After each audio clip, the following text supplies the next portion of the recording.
Not all demons conquer with force. Some command with silence. Agares is one of those demons. He doesn't shout. He doesn't blaze through fire and fury. He simply arrives, riding an ancient beast, hawk in hand, with the kind of demeanor that makes you sit up and listen.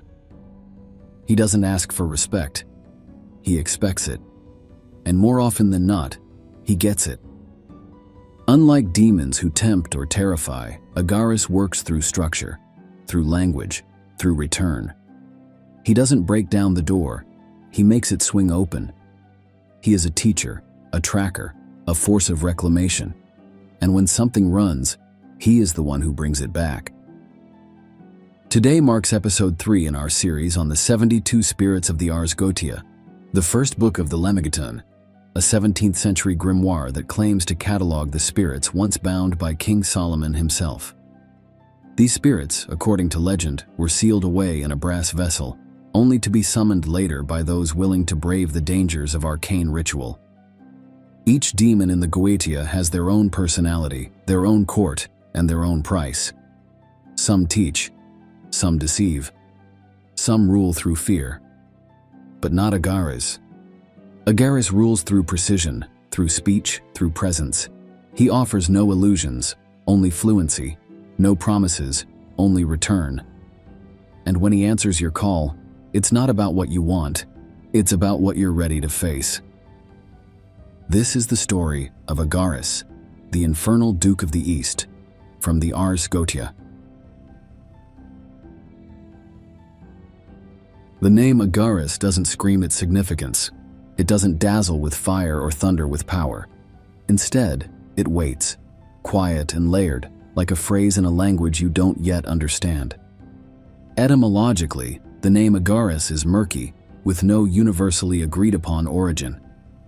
Some occult scholars propose a Greek connection, possibly from the verb ago, meaning to lead, to bring forth, or to guide. Others lean towards Semitic or Arabic roots, drawing on words like agir, meaning one who hastens or a hired guide. It's a fitting ambiguity for a demon whose very nature is to master all tongues and reshape meanings. He is the spirit of interpretation, translation, and movement, both physical and linguistic. But to understand Agares, you have to look beyond the surface of his name and ask, where does a demon like this come from? In traditional Goetic lore, Agares is the second spirit listed in the Ars Goetia, and he holds the rank of Duke. He is said to govern the eastern quarter of Hell, commanding 31 legions of spirits. His placement near the top of the list isn't incidental. It reflects importance, not in brute force, but in functionality. Agares is a gatekeeper of knowledge, especially linguistic and diplomatic. In a world where demons often represent raw power or temptation, Agares is more refined, more strategic. Earlier magical texts and grimoires, such as the Lesser Key of Solomon and Pseudo-Monarchia Demonum, describe him consistently, both in appearance and role.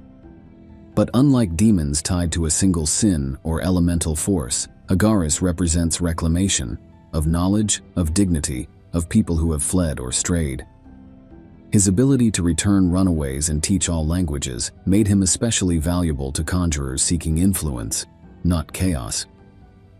Some traditions even suggest that Agares may have once been a celestial scribe or divine messenger, possibly among the angels who fell, not in rebellion, but in realignment. Not cast down in fire, but pulled into hell by necessity, to act as a translator between worlds. So while his name may not reveal its secrets easily, it carries weight. Agares is more than a title, it's a function. It marks him as a demon who guides, gathers, humbles, and reveals. A spirit not of destruction, but of return. And in the hierarchy of hell, that's a rare and dangerous kind of power. Agares is not the kind of demon who arrives cloaked in shadows or cloaked in screaming flame. He does not lean on horror for presence. His appearance is commanding in a different way, measured, composed, and deeply symbolic. He takes the form of an elderly man, often described as noble in bearing, wise in appearance, and calm in demeanor. His age isn't a sign of weakness. it's a mark of mastery. The white beard, the worn expression, the deliberate posture. These speak to accumulated knowledge, to the patience of one who doesn't need to raise his voice to be obeyed. In a realm filled with youthful wrath and chaotic ambition, Agares is deliberation personified. But what truly sets him apart, what makes his entrance unforgettable, is his mount, a massive, otherworldly crocodile. This isn't a grotesque mutation or hellish beast, it's a symbol in motion. The crocodile represents ancient power, watchfulness, and buried force. It's a creature that spends most of its time beneath the surface, still, silent, waiting. That's the essence of Agares. He does not rush. He waits. And when he moves, it's precise and devastating. The crocodile isn't a vehicle. It's an extension of his nature. Perched on Agares' gloved fist is a hawk, sharp-eyed and alert. If the crocodile is the power lurking beneath, the hawk is the seer above. The hawk watches what others miss, hovering far above the confusion, able to track the smallest shifts from impossible distances. The hawk represents clarity, strategy, and unflinching focus, the ability to strike only when the moment is perfect. Together, these two animals form a triad with Agares at the center. The ground, the sky, and the word. Earth, air, and language. Instinct, vision, and intellect. It's a combination no other spirit in the Goetia quite replicates. In some depictions, Agares is shown wearing robes or scholarly garb, not armor or regal ornamentation. This visual choice is intentional. He's not a king or a general.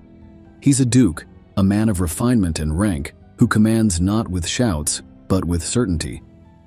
The lack of flamboyance is a statement in itself. Agares doesn't need to be loud. His silence is the warning. His face is rarely shown twisted in rage. Instead, it's often passive or even serene. But it's a dangerous calm, like the stillness of the water just before the crocodile lunges, or the silence in the sky before the hawk dives. Agares is a figure carved from restraint and command. And if he looks like he already knows what you're going to say, it's because he probably does. In the infernal hierarchy of the Ars Goetia, Agares holds the rank of duke, and not just in title. His role is clearly defined, carefully respected, and uniquely useful. He commands 31 legions of spirits, a significant force in Hell's eastern domain. But unlike other dukes who lead with fire or domination, Agares leads with language, influence, and precise disruption. His primary role is that of a teacher, specifically a master of tongues. Summoners who seek his help do so to instantly learn all languages, both spoken and written. Not just fluency, but deep understanding. His influence isn't about brute memorization. It's about unlocking the intuitive grasp of meaning, syntax, and cultural nuance. Whether it's an ancient dialect, a modern language, or something entirely arcane, Agares can implant comprehension almost instantly. But his powers go far beyond linguistics. Agares also possesses the ability to cause those who have fled to return. This is one of his most mysterious and most feared gifts. Some interpret this literally. He can compel runaway servants or fugitives to come back. Others believe it applies metaphorically to lost ideas, relationships, loyalty, or even spiritual focus. If something or someone is slipping out of your grasp, Agares can pull it or them back. This also makes him a demon of reclamation and reversal. He doesn't just chase, he restores what has been lost, even when it doesn't want to be found. Another of his gifts is more outwardly aggressive. He can bring down dignities, humble the powerful, and topple prideful figures. Agares is not cruel about it, but if someone stands too tall on shaky foundations, he has no hesitation in knocking them over. Not out of malice, but out of principle. He undermines arrogance and exposes weakness, especially in those who rely on social status or false authority. And then there's the unexpected power: earthquakes. Some grimoires state that Agares has the ability to cause the ground to tremble, localized, subtle, and often symbolic. These aren't disasters for destruction's sake. They're corrections, shakes that rattle a false structure or signal a necessary change. It's less about chaos and more about forcing attention. When Agares shakes the earth, it's usually because someone refused to listen until it was too late. In terms of behavior, Agares is generally seen as approachable by experienced conjurers. He is calm, direct, and disciplined, but he's not passive. He won't tolerate arrogance, laziness, or disrespect. He expects focus. Rituals must be performed properly. Intentions must be clear.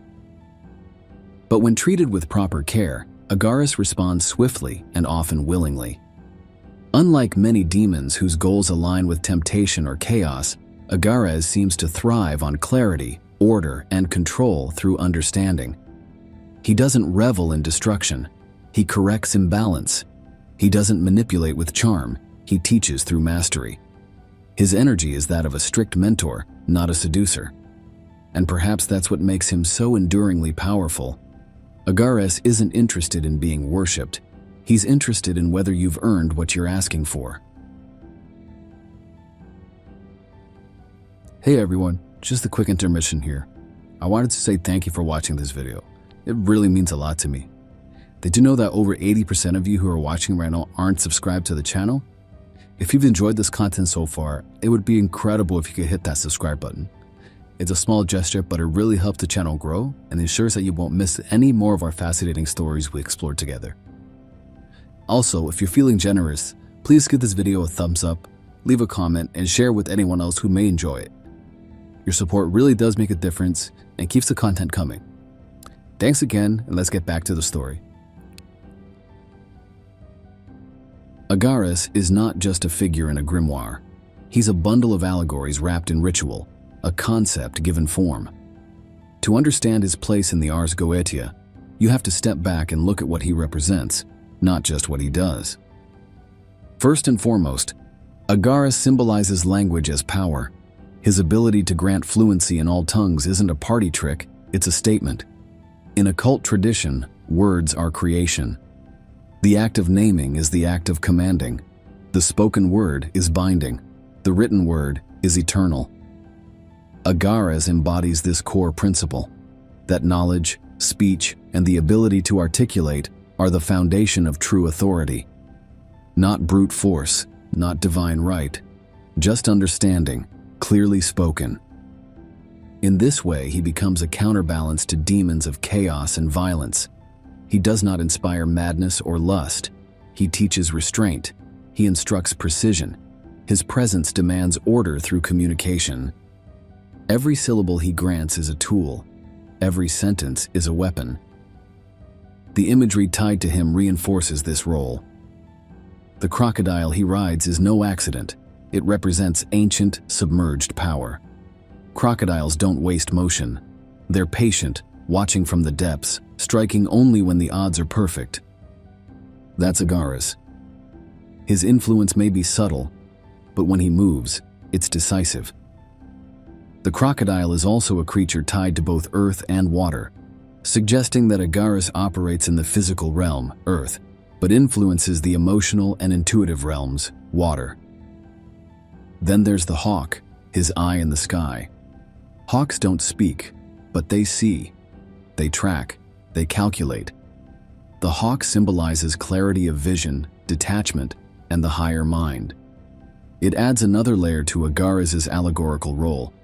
He is not just master of speech, but also of perception. He doesn't just say the right words. He sees what others miss. His role as a humiliator of the proud adds yet another dimension. Agares acts as a mirror, one that reflects ego back onto those too blind to see their own flaws. In this way, he represents forced humility, not through shame, but through collapse.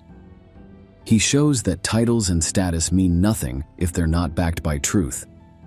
His power to bring down dignities is a symbolic blow to false superiority, making him a kind of equalizer among spirits.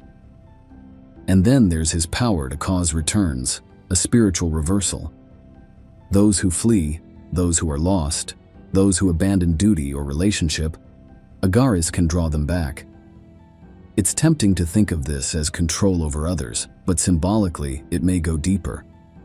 It could also represent the return of self, lost focus, forgotten purpose, neglected wisdom. Agares restores what was lost. In this sense, Agares isn't just a demon. He's a metaphor for the discipline required to hold power responsibly. He teaches us that language is more dangerous than weapons, that humility is stronger than pride, and that true control lies in understanding, not domination. While Agares may not be the most flamboyant or fearsome name in the Goetia, his consistency across grimoires makes him one of the more reliable and clearly defined spirits in the infernal catalog. Where other demons shift roles, traits, and even ranks depending on the source, Agares shows up again and again as the linguistic master, the reclaimer of the lost, and the breaker of pride. In the Lesser Key of Solomon, Agares appears second on the list, right after Baal. That placement isn't arbitrary. It suggests significance, not just in terms of raw power, but in utility. Early conjurers likely turned to him at the beginning of their studies, relying on his guidance to understand texts, translate ancient tongues, and navigate the verbal intricacies of the spirit world. In this sense, Agares is something like a gatekeeper to deeper knowledge, a demon you work with early but never truly outgrow. He is also mentioned in Johann Weier's Pseudo-Monarchia Daemonum, a 16th century demonological catalog. Here too he is described as a duke who teaches languages, returns runaways, and causes earthquakes, affirming his identity across cultures and time periods. In Weier's version, Agares is even said to make them run that stand still and bring back them that run, a poetic way of framing his control over both stagnation and escape. In the Grand Grimoire, a more infernal-focused text associated with black magic and pact-making, Agares appears as a spirit who can aid in matters of social power and influence, particularly where speech or personal charisma are concerned. Though he isn't central to this book's demonology, his inclusion reflects how his powers are useful in manipulation, persuasion, and regaining control, especially in political or personal disputes. Agares also has a presence in modern occult practices, particularly in chaos magic, demonolatry, and linguistic sorcery. Some practitioners associate him with the ability to restore spiritual clarity, recover forgotten memories, or even reclaim fragmented aspects of the self. In rituals focused on inner work or shadow integration, Agares is sometimes invoked to bring back emotional or mental parts that have run away or been suppressed over time. His dominion over earthquakes, while a minor detail in many texts, has intrigued some contemporary magicians who believe this power reflects an ability to trigger inner quakes, the breaking down of false beliefs or mental constructs. This interpretation casts him not as a literal destroyer, but as a spiritual destabilizer, shaking the ground just enough to force growth or confrontation. Despite his usefulness, Agares is rarely popularized in mainstream media or pop culture. Unlike flashy figures like Asmodeus or Lucifer, Agares doesn't lend himself to cinematic drama, but among serious occultists, he's respected as one of the most practical and consistent spirits to work with.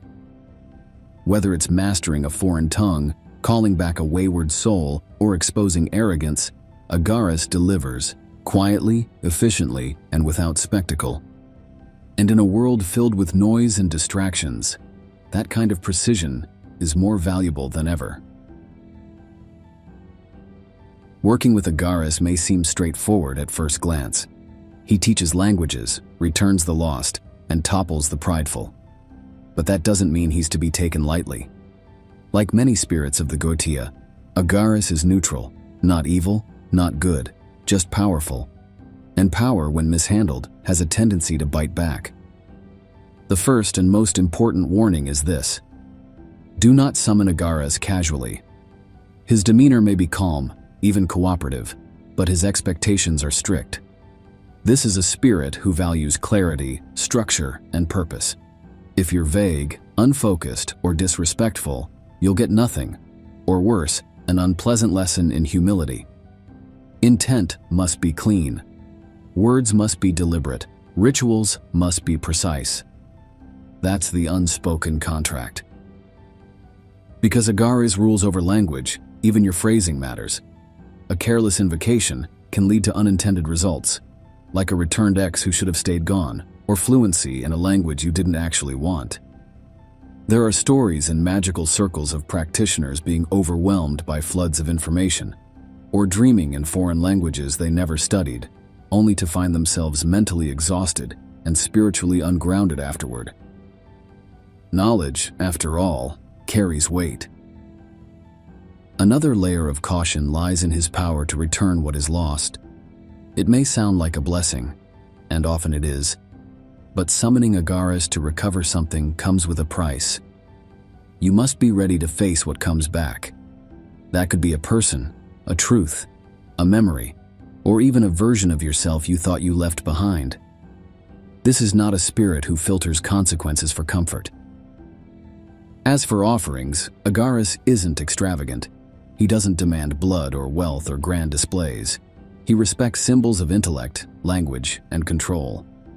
Practitioners often leave items like ink and parchment, representing the written word, feathers, particularly hawk feathers, as a nod to his companion, grains or small stones, representing the earth he can shake, quiet music or readings in different languages, especially if performed with intention and focus. Incense like storax, frankincense, or benzoin is considered appropriate, scents associated with clarity and sacred space. Timing the ritual during planetary hours of Mercury can also enhance linguistic and intellectual energy, though some associate him more with the sun due to his clarity and power over truth. Above all, respect is the key offering. Not fear, not worship, but genuine, focused reverence. Speak plainly, state your purpose, and don't ask him for things you aren't prepared to receive. Because Agares doesn't give you power over others without first seeing if you have power over yourself. And when he does, everything changes.